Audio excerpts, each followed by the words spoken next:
Welcome to another episode of the Jampack Report today for November the 30th of 2020.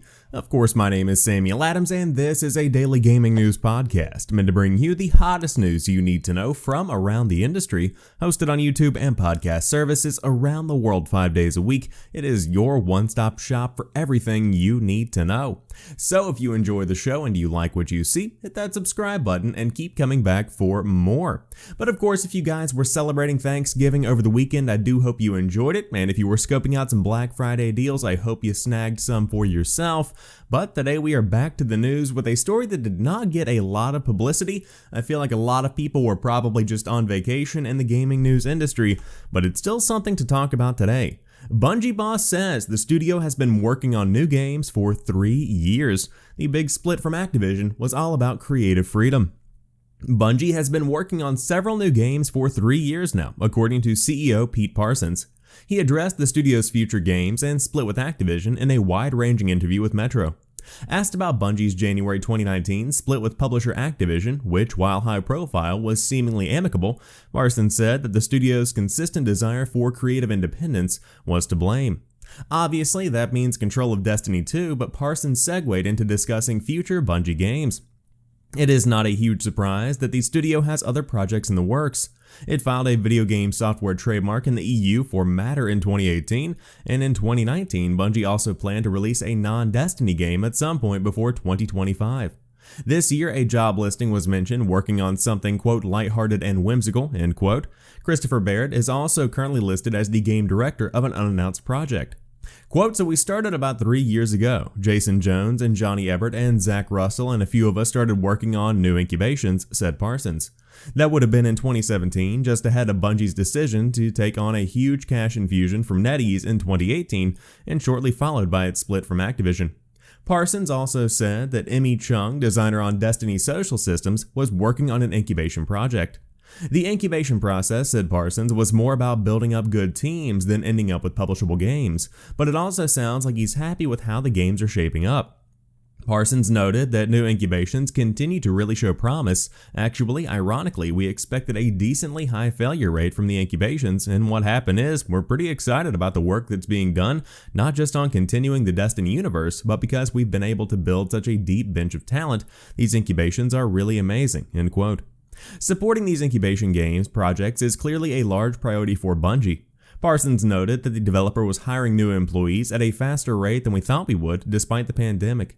Bungie moved the entire studio, aside from a handful of critical IT operations security personnel, to indefinite at-home working starting in March. Parsons said that now, quote, something like almost a quarter of everybody who now works at Bungie has never set foot inside the studio, which breaks my heart, but it is also a testament to the work that the teams have been able to do. Parsons did not say more about how many of those employees are on future games, but did say, quote, I think you will be pretty excited. I wish I could say more, but I think you will be pretty excited, end quote. Right off the bat, I'm very excited about what Bungie has in store because we're talking about a group of people that helped make what many consider to be the best Halo games, and on top of that have built up Destiny to be this incredible monolith in the gaming space, where it's almost like a World of Warcraft in a way, where even though it may not be at its height in terms of Destiny's popularity, it still is garnering hundreds of thousands of viewers on Twitch whenever a new raid drops, and it's still getting millions of players around the world. Now it's part of Game Pass, which is bringing even more people in. They're doing some pretty amazing things over at Bungie, and that split from Activision gave them tons of freedom to do essentially whatever they want, and that is an amazing little asset to have on their side. So it's going to be a while before we see what they're actually working on, but I guarantee you that Destiny is still going to be a part of their future because it's already such a popular and lucrative form of income for the company, and it is something that people want to continue coming back to. They want more Destiny.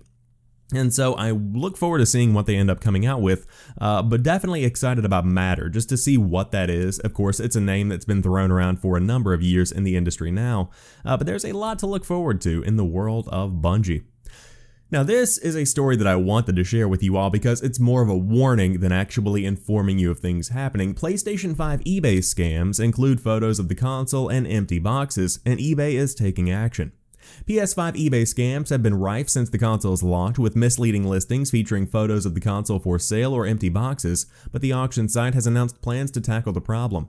Checking on eBay now on November the 30th, you can see a multitude of suspicious listings including photos of the console as well as empty cardboard boxes. There are even listings attempting to get donations towards purchasing a PlayStation 5. While posts do state in the description what you would receive, it is not clear if bidders are aware they're spending roughly £6,000 on a photo of a PlayStation 5. Quote, "We condemn these opportunistic sellers who are attempting to mislead other users," eBay said in a statement provided to Eurogamer.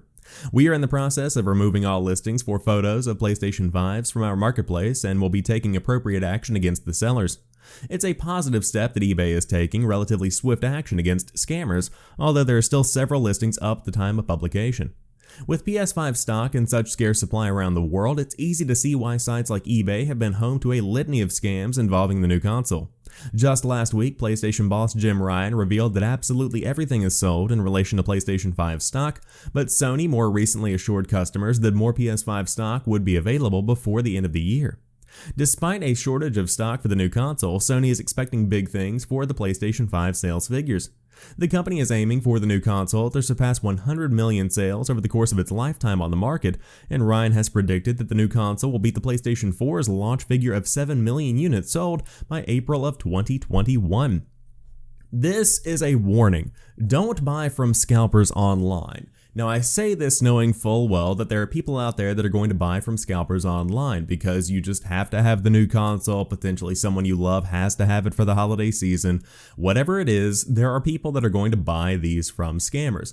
But I highly encourage you, I implore you, don't give in to their tactics, because you're awarding these people that are essentially ripping these consoles from the hands of players around the world in an attempt to make a quick buck, and that's disgusting. I mean, we've all seen the reports of people that have 35,000 PlayStation 5s and thousands of Xbox Series X's, whatever the actual number may be. There are people out there with bot networks that are buying these things in bulk, and it is important to make them eat that cost. If you wanted 35,000 PlayStation 5s or whatever the magical number may be, you should have bought them and expected to keep them. Don't make them rich. That's essentially what I'm trying to say here. But especially with this, just be careful. You know, if you are out there looking at listings, be sure if you are placing any bids on anything, it is the actual console and not a picture of the console or an empty cardboard box. I've seen these not only for new consoles, but I've seen them for PlayStation 4 Pros, for PS4s, for PS3s. I've seen them all the way through the list. So if you're looking for a new console online, definitely be careful. But to round out today's show, of course, not too much news because of the holiday weekend. Super Nintendo World is opening in February, and it looks awesome. When we first learned of the Super Nintendo World coming to Universal Studios in Japan, immediately my inner child screeched in excitement with millions of others. Since then, every new look had the delight escalating further, and now we've got the grand opening date as well as a new sneak peek at what the park will have to offer for Nintendo fans. Originally slated for a summer opening earlier this year, COVID-19 had other plans, and the delay was called for safety reasons. While the pandemic continues to escalate in some areas, Osaka, Japan is ready to harness its inner Mario on February the 4th. Currently, the only park to be opening its Nintendo-themed doors is in Japan, but more parks are in the works to expand that fandom love even further, with the United States and Singapore locations on the way. The Nintendo Park will be filled to the brim with interactive choices for attendees to engage in, including a wristband that will interact with a special phone app that will unlock activities like collecting character stamps and coins. We'll be seeing even more about Super Nintendo World in the coming months with the grand opening just around the corner, but from what's been seen so far, it looks like a fan dream come true. And here are a couple of shots of the park itself. Of course, some of them are cropped, but you can kind of get an idea of what we are looking at here. I'll go ahead and just kind of give you that. You see a giant Bowser statue here, very cool stuff. You see the trophies for the Mario Kart races, a lot of cool things here that are detailed in a very big way.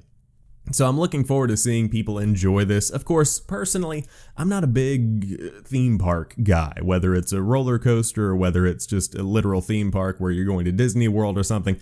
I'm just not really into that, so I will never be here unless I have kids one day that are super into Super Mario for some reason. There's a high likelihood of my kids being into Super Mario, but there's a low likelihood of me going to a theme park anywhere between now and then. But regardless, if you do enjoy theme parks, this one looks like it's going to be a very, very fun one. Of course, you can see the entire part. Well, that's very small. That's a tiny little picture, isn't it? Regardless, it looks fantastic, and it's something to absolutely look forward to in a post-COVID world, or perhaps if you live in a part of the world where you don't have to deal with this anymore. But that rounds out today's episode of the Jampack Report. If you enjoyed today's show, drop me a like down below, and let me know what you think about everything we talked about here today, but specifically, what do you look forward to from Bungie? Are you looking forward to more Destiny, or a new project that they may not have revealed yet? I would love to hear what you have to say.